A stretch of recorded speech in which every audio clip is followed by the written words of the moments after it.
Yes? Show her in, please. Have you seen this? Look at this smug little bug. And free cupcakes? And look at these polling numbers. Conrad's crushing me. When I hired you to manage my campaign for class president, I thought you'd organize buzzy promos like this. Ms. Burton, this is a cheap gimmick, not a strategy. What you need to win is the perfect campaign slogan, which I will reveal to you now in a dramatic presentation that draws upon my unresolved feelings of loneliness. Great timing. Dear Tim and Moby, how can we use figurative language in our writing? From Ms. Macy's class. Well, that's a straightforward question.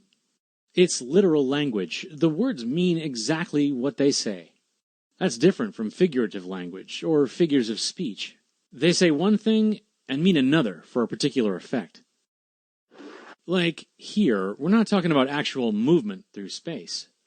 It's about progress, making things better than they are now.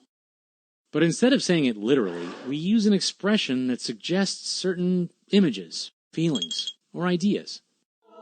These connotations are like a hidden layer of meaning that the audience brings to the language, which is much more powerful than just being told something. Meh. Moving forward seems kind of flat. What else you got? Okay, well, voters want a leader they can believe in. Let's convince them you're worthy of their trust with a brilliant simile. That's a figure of speech that uses like or as to compare two things. For example, Cassie Burton, leading like a boss. In other words, you're confident, super decisive, in control, all that good boss stuff. It's a powerful image, you as the boss of a business making tough decisions for your company. Voters will know you've got the makings of a great class president. I told you we're not doing the ferret simile. But, I'm glad you saw this, because it shows how careful you need to be with figurative language. I mean, sure, some people see ferrets as tough and feisty, but for a lot of others, they have a negative connotation. They're aggressive and tricky, not exactly qualities we want in a class president. To get the effect you want, you have to use images that fit the situation. The same goes for metaphors. That's a comparison that doesn't use like or as. Metaphors can be even more compelling than similes, since you're saying the two things are the same, not just similar. That's how we came up with this next one. You're not just like our captain, you are our captain, metaphorically. But it's often more effective to make your metaphor indirect. Instead of coming out and saying the word captain, we'll hint at it. Steady as she goes, through rough seas, guiding us to shore. Now, the captain comparison happens in our audience's heads. And we've got an extended metaphor, one that keeps the comparison going. Ahoy, mateys! Is everyone on board? You know I get seasick. You're killing me with these ideas. Now that is a great example of hyperbole, major exaggeration for emphasis. And, as it happens, the device we're using in this next idea. Cassie Burton, crushing it, 25-7. Or, if we want to go negative, Conrad, 0 effort, 0 results. Yes, I know how many hours are in a day. I'm exaggerating how hard Cassie will work at the job, and how little Conrad will. Well, let's not set the bar so high. This is kind of a resume filler for me. How about a little irony, then? Using a word or phrase to signify the opposite of its usual meaning. Vote Conrad, the junk food candidate.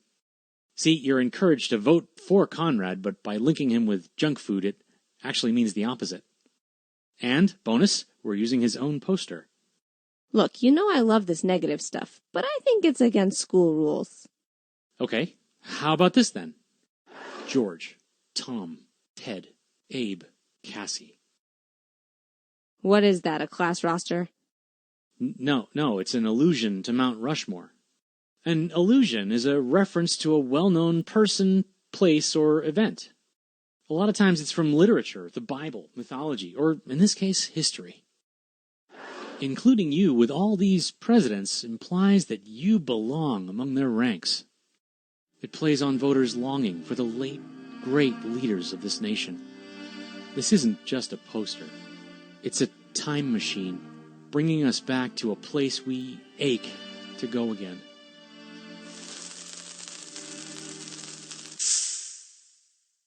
You gotta be kidding. Does this soulful copywriter shtick work on your other clients? Anyway, I don't want to remind kids of something out of history class, you know?